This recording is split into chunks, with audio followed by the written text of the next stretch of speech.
This is the Veterinary Project Podcast, episode 100. Welcome to the show created by vets featuring absolutely no pets. This is the Veterinary Project Podcast, hosted by Dr. Michael Bugg and Dr. Jonathan Leicht.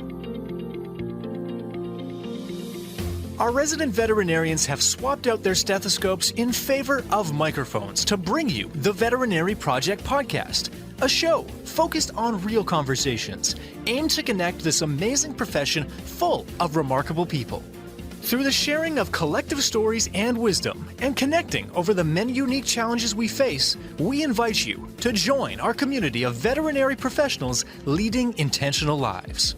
And now, here are the hosts of the Veterinary Project Podcast, Dr. Michael Bugg and Dr. Jonathan Leicht. Hey everyone, welcome back. Very special episode today, episode 100. Jonathan, did you think we would make it this far? Hells no. Well, I appreciate the honesty. If we think back to 2 years ago, one of the comments that you made, which has stuck with me, and you reiterated this at our strategy meeting last year, is if we're doing this, we're all in.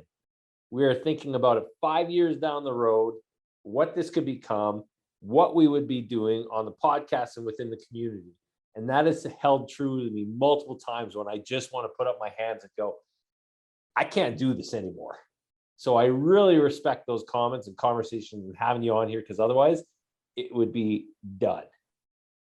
Hey, if we're in confession mode, there has definitely been times and weeks where I'm like, oh man, like we're behind, we got to get guests booked, and I'm like, maybe we just call it good. We had a good run. So it's gone both ways, you know. And luckily, we've been on opposite ends of the roller coaster. So when one of us is up, the other one's down, and we can balance it out. But it's been good, man. I'm happy. I mean, I remember back to starting it, and I still stand by that. I'm not a big fan of doing things partially, so I still think we have a lot of runway, but happy to be at episode 100. Episode 100. If we go back to episode pre-1, we were rambling and debating on what our color scheme was going to look like, or how many times we had to re-record our intro. I can still remember the first one. I don't even know, man. We probably hit stop and record like 20 some times to record the first episode. Agreed. So that's what our banter about today. But this is exciting. Like episode 100, even the numerical figure 2 years in, starting in COVID, and the ability now on a weekly basis to connect with more and more people. Absolutely random on LinkedIn last week, I got this random text message asking about an operations discussion question. I have no idea who this individual is, no idea if I'm about to get hacked or which. So I answered it. And over the subsequent 15 minutes, we started having a great conversation. And I find out that he found out about us through this podcast in the community, and that he's a specialist going in for an interview. Yeah. And therefore, then we had a great LinkedIn back and forth on how to help him with his interview. Yes. So random, out of nowhere, and would not have happened 2 years ago. No, absolutely. Those are the best. The random messages. I got to get better at checking all the social media and email, because they're just piling up the notifications. But it is very nice. We very much appreciate the messages. It sure is. The messages, the reviews, the comments, and yes, we are not the most professional compared to some of our colleagues out there, but I also think that has led to a lot of great banter, laughter, ridiculousness, which I think people are also after, especially in veterinary medicine, when some things can be very dry. And if there's one thing between you and I, we aren't dry. Well, hopefully not. We try not to be, but yeah, taking it too serious all the time gets to be exhausting. So that's right. For episode 100, we're gonna try another one of those, whatever you called them, 3x2s. Jonathan and I have each prepared 3 questions for the other. We did share them. We were debating going completely blind, because that's just more fun. But we were like, well, we should have an idea. So we've got a peek at the questions. Actually, some of them are kind of similar. And I think this will give good insights.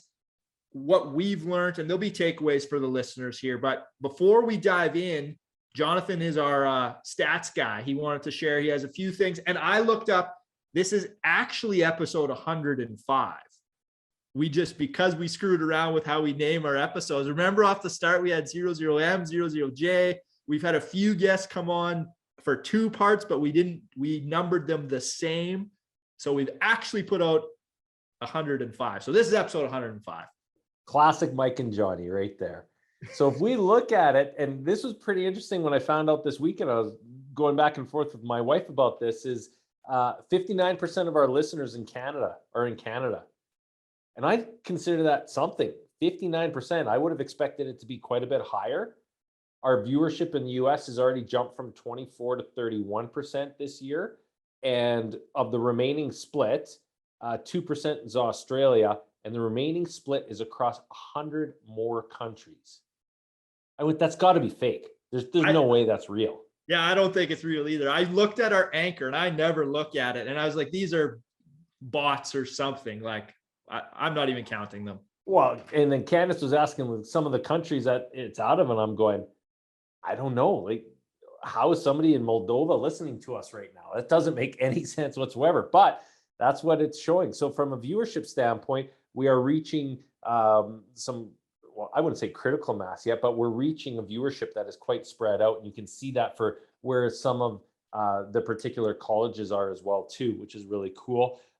Thousands of listenings. We're 33,600 listens and counting with our average episode count. It really depends on the topic, but each and every month has been increasing. And similar to what we talk about on the financial end, you want stocks going, up and to the right. That's exactly what our viewership has been. And especially in this last couple of months in particular, as we've, I think, delved into some really important topics in veterinary medicine. And one of those topics that I think is really reaching a chord with listeners and within the community too, getting a lot more comments, conversations, and feedback from people that want to hear more. So I think that's led to an uprising.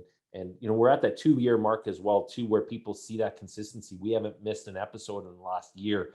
And that leads to credibility in this place where you see podcasts come and go all the time. I get excited about a podcast and then I can't find it. Well, the Mike and Jonny show has now been here for a while. We're sticky. And honestly, and this whole episode isn't going to be us just patting ourselves on the back here, but I am proud of that. Like 2 years without a missed episode.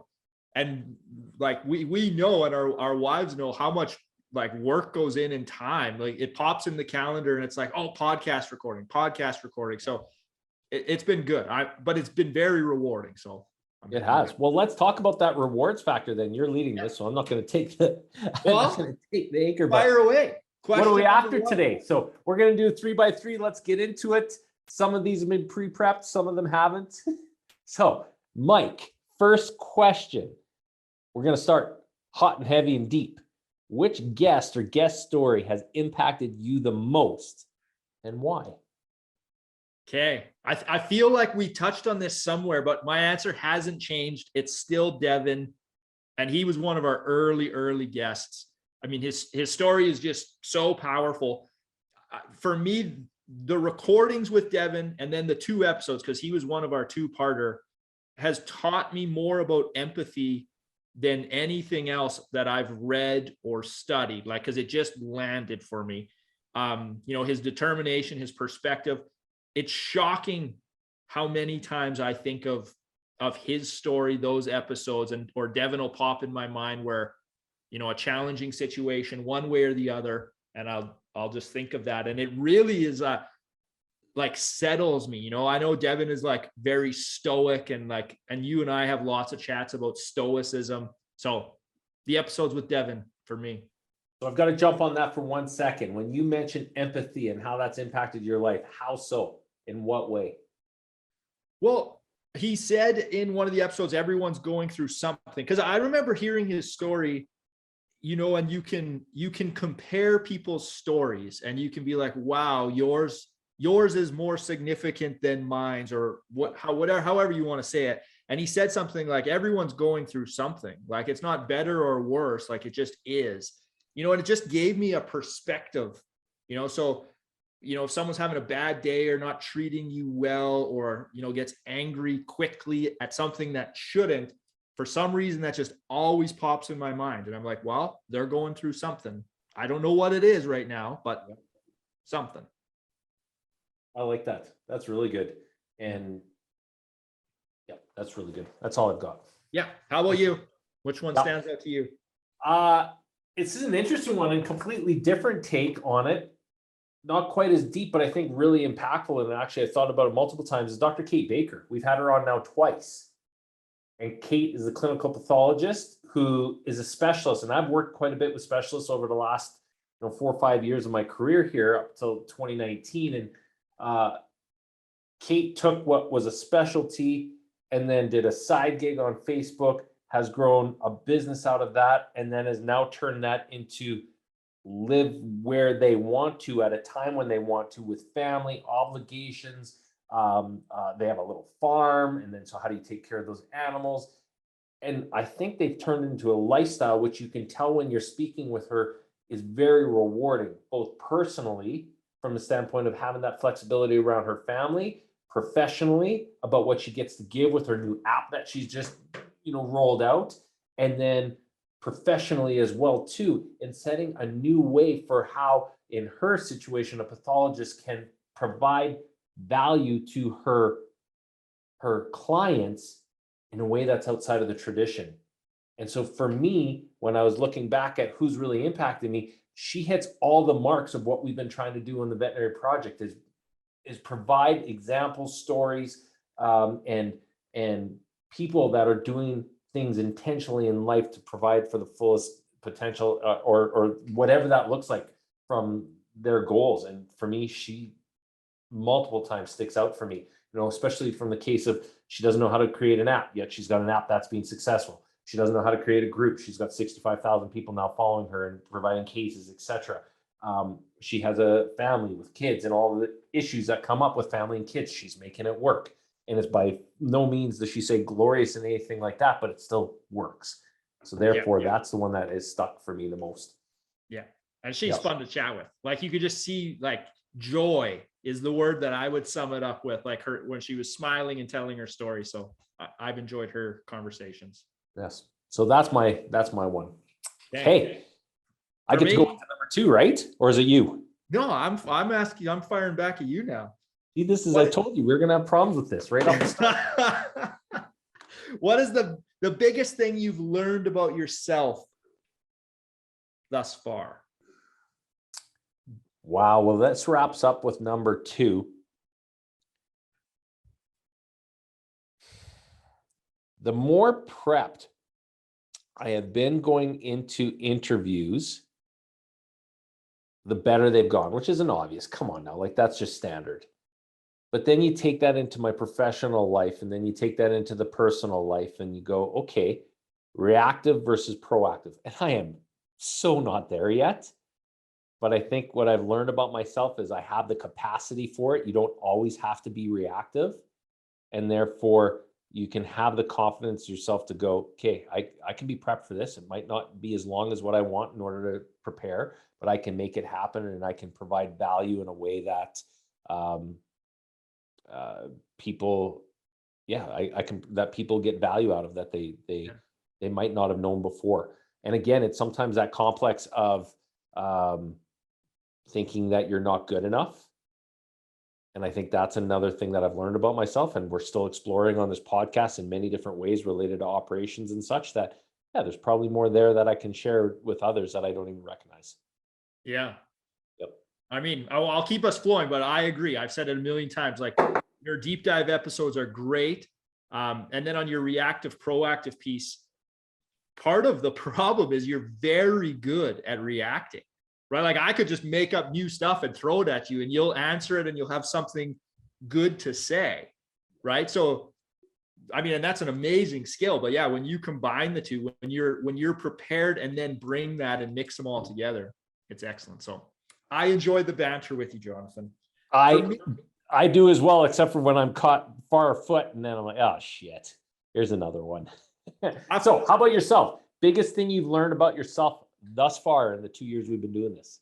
For me, it's the connection piece. So, like what I do for my sort of day-to-day work, I'm in my office by myself, and we start interviewing people, or not interviews, a bad word, but having conversations with people. And I didn't realize like how much I love those conversations and connections. Like with this podcast, when we get someone on, we usually end up chatting tons before we hit record and tons after record is over. I love that. Like truly those, like, and especially when it gets to like a deep, real conversation, not just a fluffy, like, oh, how was your day? Like really talking about stuff.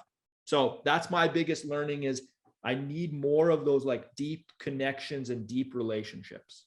And isn't it cool how podcasting or conversations, the way we have structured it, allows to get in deeper quicker, because that individual knows they're there to get into it and we're set to get into it.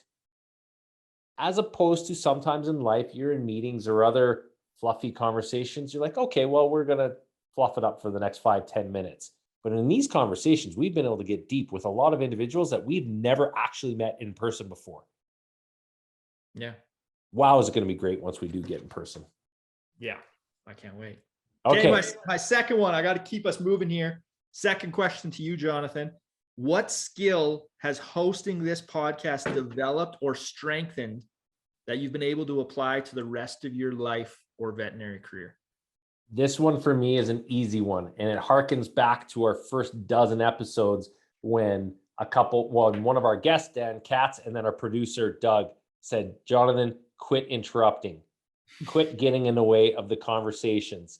And now, as both council member, as board of director, and partner, all of the above, I have found myself utilizing that skill more and more. Today, I was facilitating a discussion with multiple key members of our organization for the ABABMA. And as opposed to prior, when somebody was bringing up points or had a motion directed contrary to what I believed in, I would sometimes jump in too quickly. Let's say sometimes, a lot of the time, or I'd want to get my point of view, or I'd want to interrupt that point of view. I find myself doing that a lot less and consciously able to catch myself when I am doing so. And that has made a big difference in my life over the last 2 years.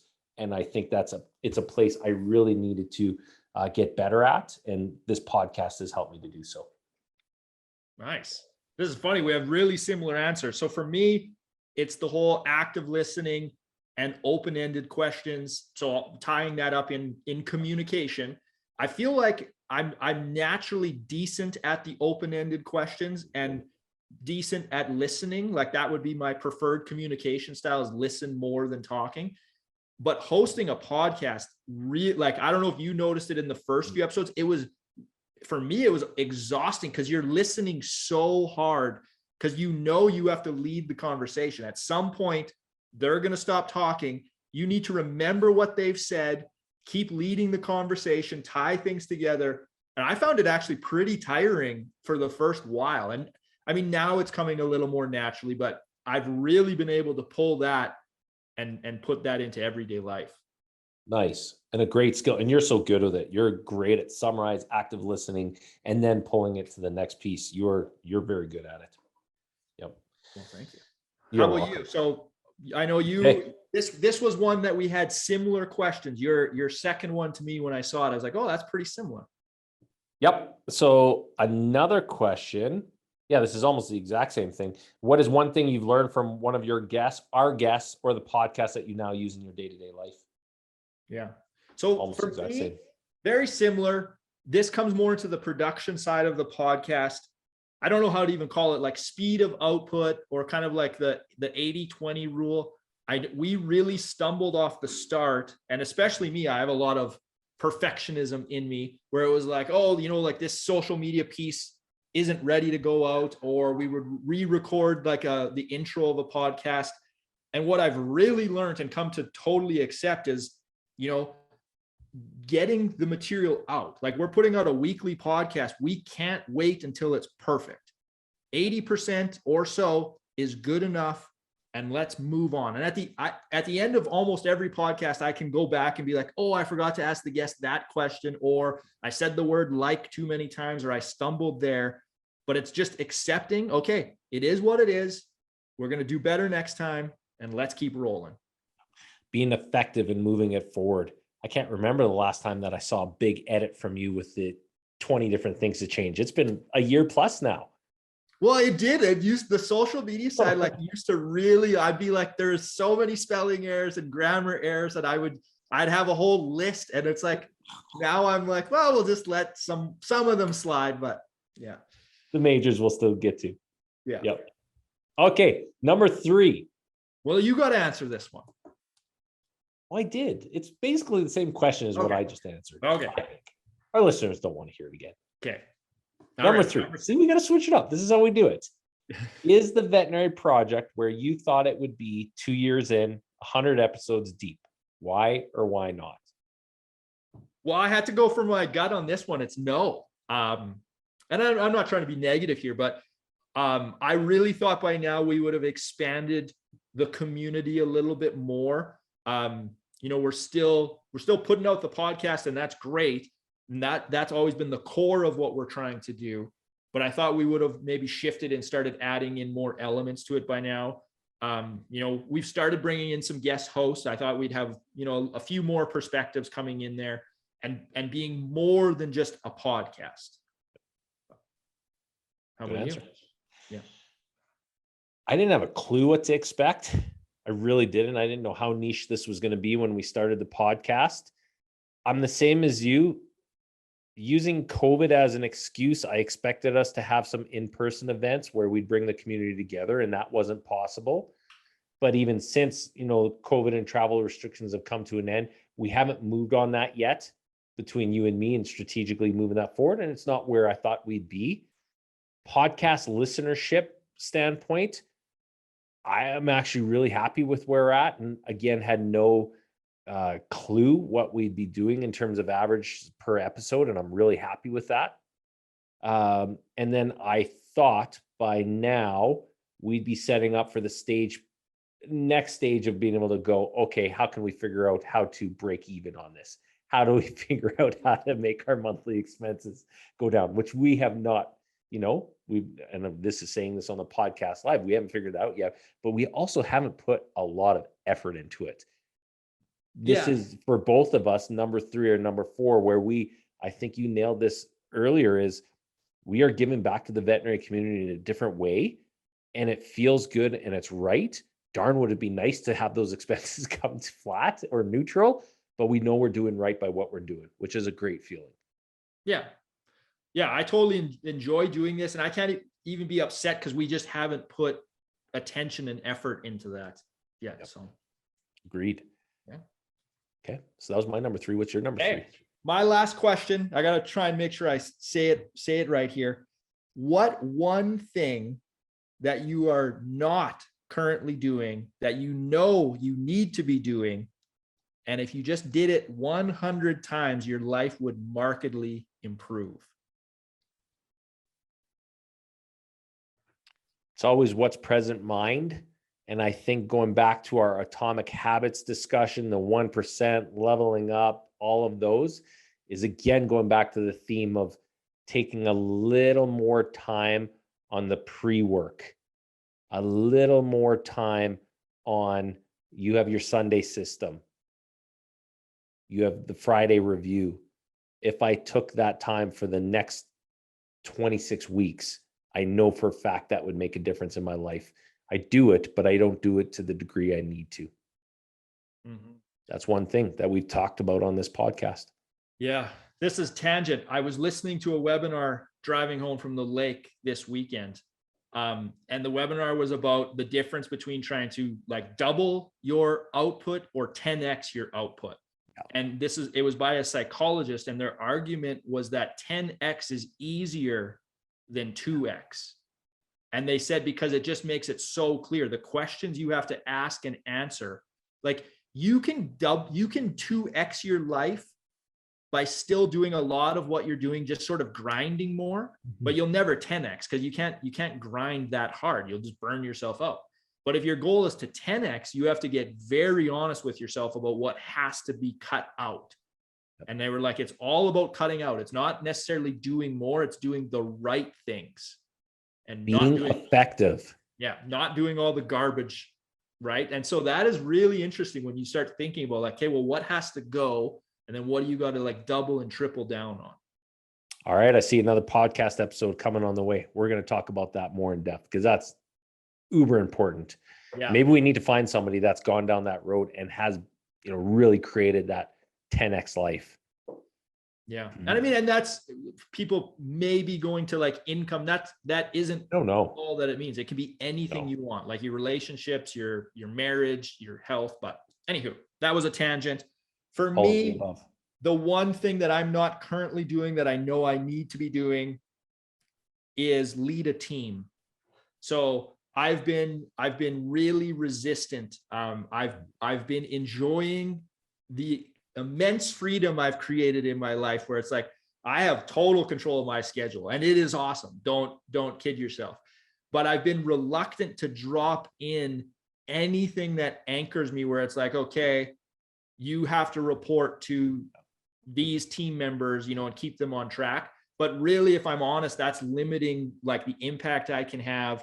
And it's just, I was thinking of this, if I want a 10x, that's what I need to do, is I need to start being more of a leader. And that means I will have a team that I'm leading. And that means there will be responsibilities that come with that, but embracing that and running with it. So for me, that's it. I've already started some interviewing on that because I had this realization about a week ago. So open up your arms, Mike. I could not do it without my teams. It's also what brings a lot of joy in life too. When you've seen those teams succeed with your help, with your expertise, etc. Oh, you're going to make it happen. It's a good part of life.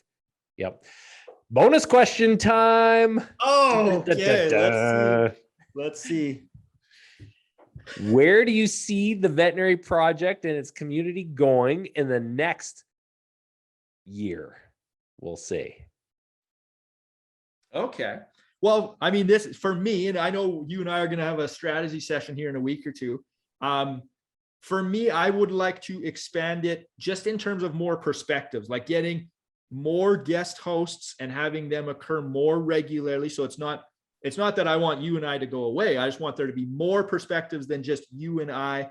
That will allow us to get into different topics that, you and I just maybe aren't qualified or don't have the experience with. So more perspective.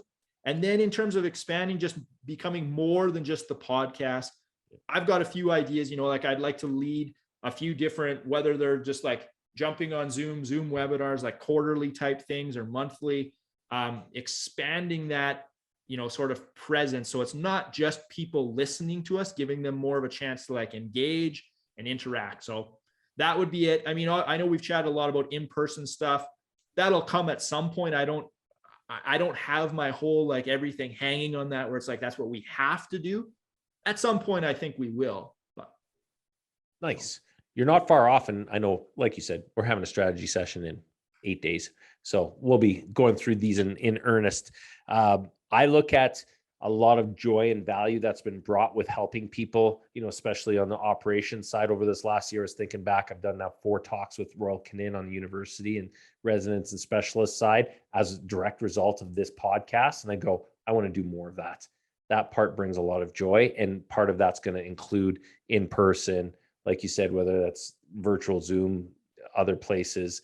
And I want to end up on a beach resort somewhere with some super cool individuals that, as to what you had described earlier, 10xing to the fulfillment or potentials or whatever that looks like in life, because there are some super awesome individuals in veterinary medicine that we've had on our podcast and will have in the next 100 episodes that I want to have as part of my life, part of my family's life, because there's some super cool people in this industry. And I want us to continue to be part of the message about positive change in veterinary medicine and what's possible. Nice, Jonny. I like it. I can picture it. I can see us all hanging out on the beach already. So, yeah. Okay. And if it's in the cold beach called Calgary in January, cheering on the Calgary Flames at a game, that can happen as well too. The beach sounds better. Not going to happen. I just can't see people wanting to fly to freezing climates. Let's think Hawaii or Mexico here. It might be difficult. Might make it. Yeah. So that does that wrap up our 100th episode? I think it already? does. I was just going to throw it and say, wrap it up, Jonny. Send us out of here for episode 105 that we're calling episode 100. Classic veterinary project. Well, I'm not the one ending with the veterinary message for the veterinary community. This is a mutual conversation today. Happy to have a part of it. Couldn't think of a better guy to be doing it with. And on the overall, if you think of 2 years, and we've had some disagreements on, direction and such, awesome partner to have on board with this, and wouldn't want to do it any other way. That's my comments for you. I feel like I'm supposed to say something back, and now everyone's like, oh, this is getting pretty sentimental. You don't have to. Don't worry about it, buddy. Okay. I know you love me. It's cool. I do. Thanks, everyone. It's been excellent. 100 more. I'm going to keep pushing Jonny to keep dropping bombs, because he has so much operational knowledge in there. We're going to get it all out of him by episode 200. He just likes to hear me rant. That's it. That is secretly my goal, is to push you over the edge and have epic rants, but probably most of those can't be aired. That is true too. Till the next time. Thank you for listening to the Veterinary Project Podcast. As a recap, on behalf of our hosts, the Veterinary Project Podcast will be releasing new episodes weekly. So be sure to tune in as we bring you more conversations aimed at helping you enjoy a life well lived. If you enjoyed what you heard on the show and you want to stay in the know, please like, love, and or subscribe to the podcast on the listening platform of your choosing, as we're available on all the usual suspects. If you know of others that may benefit from these conversations, we'd love it if you please share the show with them, as this will help us grow our community to reach more and more veterinary professionals. Speaking of which, if you are a veterinary professional and would like to get connected with more like-minded individuals who are joining us on this journey, please send an email to theveterinaryprojectpodcast@gmail.com, and we'll invite you to be a part of our private Facebook group. General feedback, requests for information, or perhaps requests to be a guest on the show can also be sent to the Veterinary Project Podcast @gmail.com. Dr. Michael Bugg and Dr. Jonathan Leicht, thank you for listening to the show, and we'll catch you again next week for another episode of the Veterinary Project Podcast. Bye for now.